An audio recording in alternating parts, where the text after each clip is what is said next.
Merci beaucoup. Et enfin, la dernière question à Madame Glatini est posée par Madame Warzek-Avren. Elle porte sur l'interdiction de l'usage des smartphones à l'école. Vous avez la parole, Madame la députée.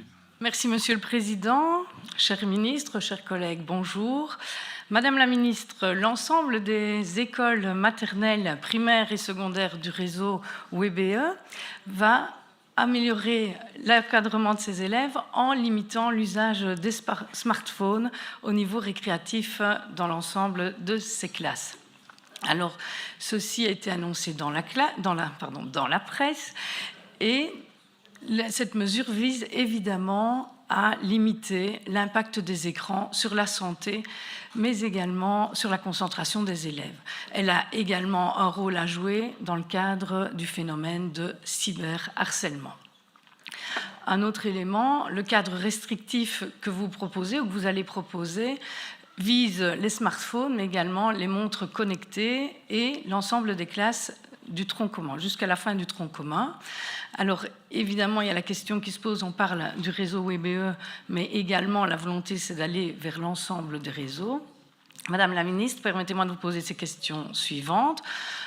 Quelles sont évidemment les priorités de la déclaration de politique communautaire et de quelle façon est-ce que vous allez mettre cette priorité du smartphone particulièrement en œuvre dans le réseau et les autres réseaux que celui de WBE?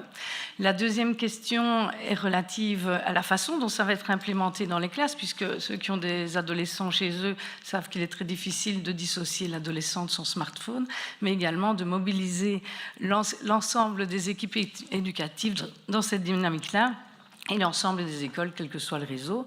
Et par ailleurs, on sait aussi que les smartphones servent d'outils pédagogiques lors de certains cours et de certaines matières. Donc, comment avoir le bon équilibre entre cette interdiction d'une part et l'utilisation pédagogique des smartphones? Je vous remercie.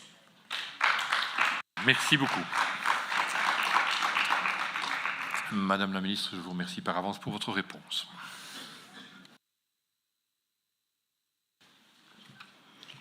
Merci Madame la députée pour votre question sur l'interdiction du GSM.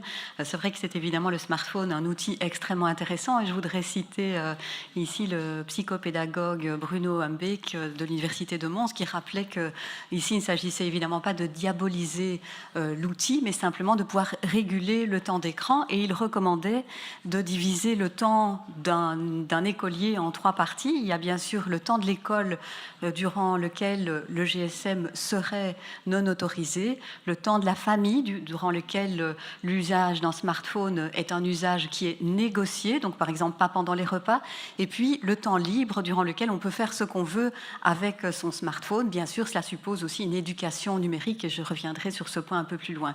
Mais effectivement, ce qui est recommandé au niveau des écoles, c'est une interdiction en primaire et jusqu'en 3e secondaire.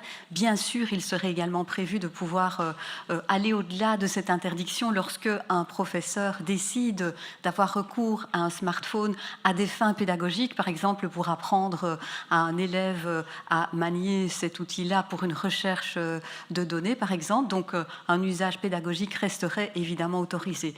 L'objectif que nous poursuivons ici, c'est évidemment de pouvoir aider l'élève à se concentrer sur les apprentissages et également lutter contre le cyberharcèlement. On est bien conscient que le cyberharcèlement peut se poursuivre après l'école et que ce n'est pas la panacée, raison pour laquelle il faudra aussi travailler, je pense, sur des mesures d'éducation, donc éducation numérique, et par exemple apprendre à un jeune que quand il reçoit une photo ou lorsqu'il envoie une photo, cette photo appartient avant tout à la personne qui est sur la photo, que lorsqu'il y a une agression numérique, par exemple, on puisse également créer des espaces sécurisés au sein des écoles pour créer un climat de confiance et pour que ces questions puissent être abordées. Je pense que ce qu'il est essentiel de faire, c'est de ne pas laisser un enfant seul par rapport à cette question de l'éducation numérique. Je vous remercie. Merci Madame la Ministre. Quand je vous vois, chers collègues, je me dis qu'on devrait peut-être organiser une formation au sein de ce Parlement sur l'usage abusif des smartphones dans notre hémicycle. Mais c'est un autre sujet. Madame Warzek-Avren, vous avez la parole pour la réplique.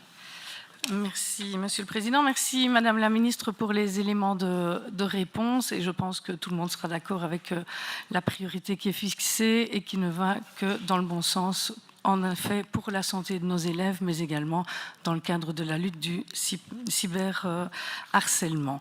Donc nous attendrons la mise en œuvre et nous espérons que ça s'étendra au-delà du réseau WebE. Je vous remercie.